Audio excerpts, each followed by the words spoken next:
ത്രിയേക ദൈവത്തിൻ്റെ വലിയ നാമത്തിന് മഹത്വമുണ്ടാവട്ടെ.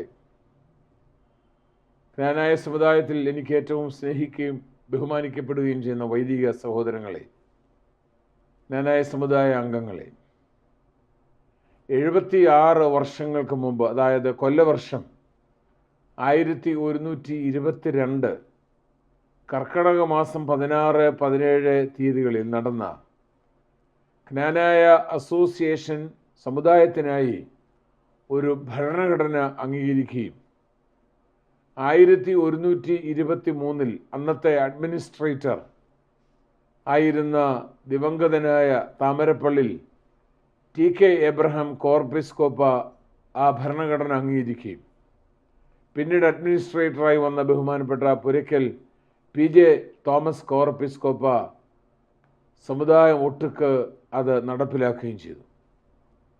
പിന്നീട് 1952, 2003, 2013 വർഷങ്ങളിൽ ഈ ഭരണഘടനയിൽ കാലോചിതമായ മാറ്റങ്ങൾ വരുത്തുകയും ചെയ്തു.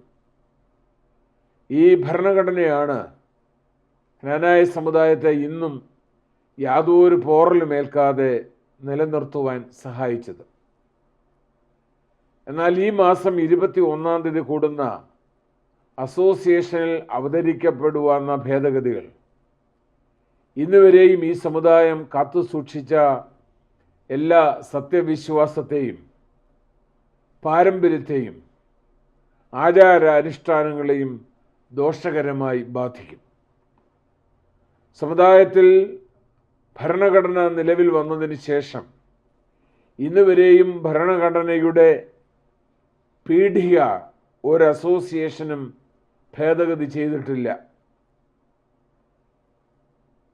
ഇപ്പോൾ നിലനിൽക്കുന്ന ഭരണഘടന പീഠികയിൽ പരിശുദ്ധ അന്ത്യോക്യ സിംഹാസനത്തിനും പരിശുദ്ധ പാത്രിയർക്കീസ് ബാവായിക്കും പരമാധികാരമുണ്ട്. എന്നാൽ ഇപ്പോൾ നിർദ്ദേശിച്ചിരിക്കുന്ന ഭേദഗതികൾ പരിശുദ്ധ സിംഹാസനത്തിന് ആത്മീയ അധികാരം മാത്രമാണ് പറഞ്ഞിരിക്കുന്നത്. അങ്ങനെ പരിശുദ്ധ സിംഹാസനത്തിൻ്റെ അധികാരം വെട്ടിച്ചുരുക്കുവാനുമുള്ള ശ്രമമാണ് നടക്കുന്നത് എന്ന് ഈ ഭേദഗതികൾ എന്തിനു വേണ്ടിയാണ്, ആർക്കു വേണ്ടിയാണ് നിങ്ങൾ ചിന്തിക്കണം.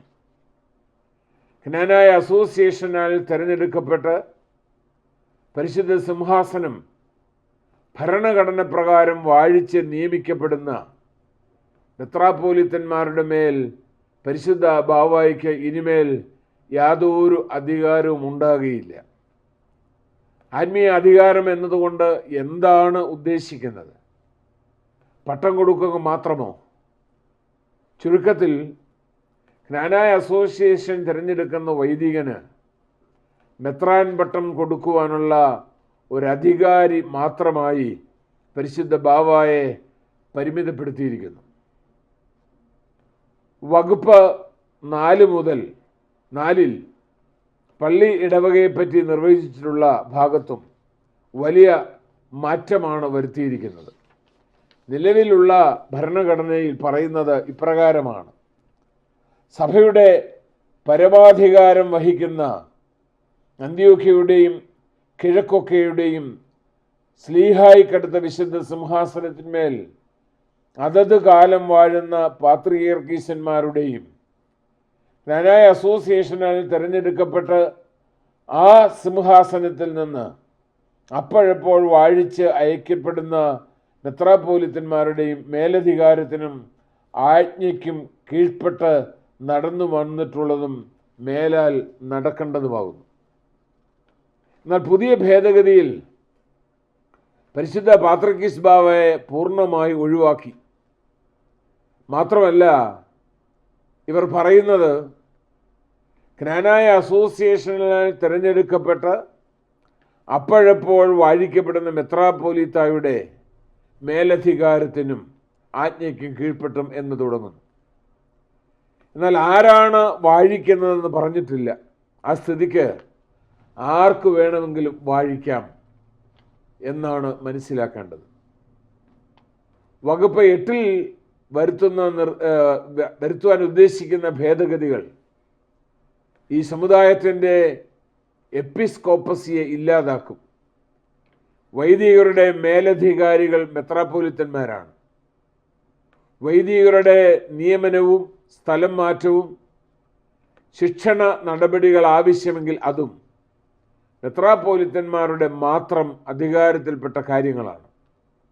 അതാണ് എല്ലാ ക്രിസ്തീയ സഭകളിലും നിലനിൽക്കുന്ന സമ്പ്രദായം. പക്ഷേ ഇപ്പോഴത്തെ ഭേദഗതി നിർദ്ദേശത്തിൽ ഈ അധികാരം ജ്ഞാനായ കമ്മിറ്റിയുടേതായി മാറ്റി. വൈദികരുടെ പ്രതിനിധികളെന്ന നിലയിൽ വൈദിക കൗൺസിലുമായി ആലോചിക്കാം. പക്ഷേ തീരുമാനം മെത്രാപ്പോലീത്തായുടേത് ആയിരിക്കണം.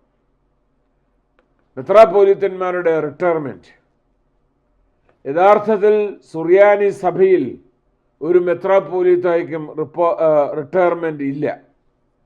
എന്നാൽ ക്ലിമീസ് തിരുമേനിയുടെ കാലശേഷം 2003 ഭരണഘടനയിൽ മെത്രാപ്പോലീത്തന്മാർക്ക് എല്ലാവർക്കും റിട്ടയർമെൻറ്റ് ചേർത്തു. എന്നാൽ ഇപ്പോഴത്തെ ഭേദഗതികളിൽ ഞങ്ങൾക്ക് 3 പേർക്കും മാത്രം റിട്ടയർമെൻറ്റും സേവോറിയസ് മെത്രാപ്പോലീത്തായ്ക്ക് റിട്ടയർമെൻറ്റ് ഇല്ലതാനും. ഓക്കെ, അതങ്ങനെ തന്നെ നടന്നുകൊണ്ടേ. ഭരണഘടന 98A വളരെ പ്രാധാന്യമുള്ള ഒന്നാണ്. ഇതിൽ ഇപ്രകാരം പറയുന്നു: പരിശുദ്ധ അന്ത്യോക്യ സിംഹാസനവും ഭദ്രാസന ഇടവകയും തമ്മിലുള്ള ബന്ധത്തെ നിയന്ത്രിക്കുന്ന എന്തെങ്കിലും നിശ്ചയങ്ങൾ ചെയ്യുവാൻ അസോസിയേഷന് അധികാരമില്ല. എന്നാൽ ഇപ്പോൾ അത് ഭേദഗതി ചെയ്ത് അന്ത്യോക്യ സിംഹാസനവും ഭദ്രാസന ഇടവകയും തമ്മിലുള്ള ആത്മീയ വിശ്വാസം എന്നാക്കി മാറ്റി. ഇന്നത്തെ നമ്മുടെ ഏറ്റവും വലിയ വിഷയം മെത്രാപ്പോലീത്തന്മാരുടെ അധികാരങ്ങളോ ഉത്തരവാദിത്തങ്ങളോ സംബന്ധിച്ച് അല്ല, മറിച്ച് സമുദായത്തിൻ്റെ നൂറ്റാണ്ടുകളായി നിലനിർത്തിപ്പോരുന്ന പരിശുദ്ധ അന്ത്യോക്യ സിംഹാസനത്തോടുള്ള ബന്ധവും വിധേയത്വവും അനുസരണവും തച്ചുടയ്ക്കപ്പെടും. ഈ നീക്കം സമുദായത്തിൻ്റെ അസ്തിത്വത്തെ ഇളക്കും. കുറെ കൂടെ മുന്നോട്ട് പോയാൽ ഇത് മലങ്കര യാക്കോബായ സഭയെ പോലും ദോഷകരമായി ബാധിക്കും. ഇപ്പോൾ സമുദായത്തിൽ അലയടിച്ച് നിൽക്കുന്ന ഒരു പദപ്രയോഗമാണ് ഞങ്ങൾ അന്ത്യോക്യ സിംഹാസനത്തോട് ചേർന്ന് നിൽക്കുമെന്ന്. എന്നാൽ ഇങ്ങനെ ചേർന്ന് പോകുവാൻ സമുദായത്തിലെ മെത്രാപ്പോലിത്തന്മാരോ സമുദായ ഭാരവാഹികളോ പരിശുദ്ധ പാത്രിയർക്കീസ് ബാവാമാരോട് സമന്മാരല്ലല്ലോ. ഞങ്ങളെല്ലാവരും പരിശുദ്ധ സിംഹാസനത്തിൻ്റെയും പരിശുദ്ധ പാത്രിയർക്കീസ് ബാവയുടെയും കീഴിൽ ആജ്ഞാനുസരണം പ്രവർത്തിക്കുവാൻ ചുമതലപ്പെട്ടവരാണ്. സമുദായത്തിൻ്റെ ഇപ്പോഴത്തെ നീക്കത്തിൽ ബാഹ്യ ശക്തികളുടെ സ്വാധീനവും പ്രലോഭനങ്ങളും ഉണ്ട് എന്ന് ഞങ്ങൾ സംശയിക്കുന്നു.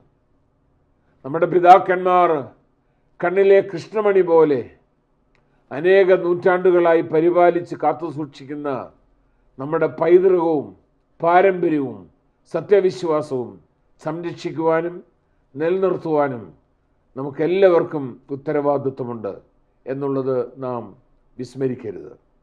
നമുക്ക് മുട്ടുമേൽ നിന്ന് പ്രാർത്ഥിക്കാം, നമുക്ക് ഒരുമിച്ച് പ്രവർത്തിക്കാം. എല്ലാവരെയും ദൈവം അനുഗ്രഹിക്കട്ടെ.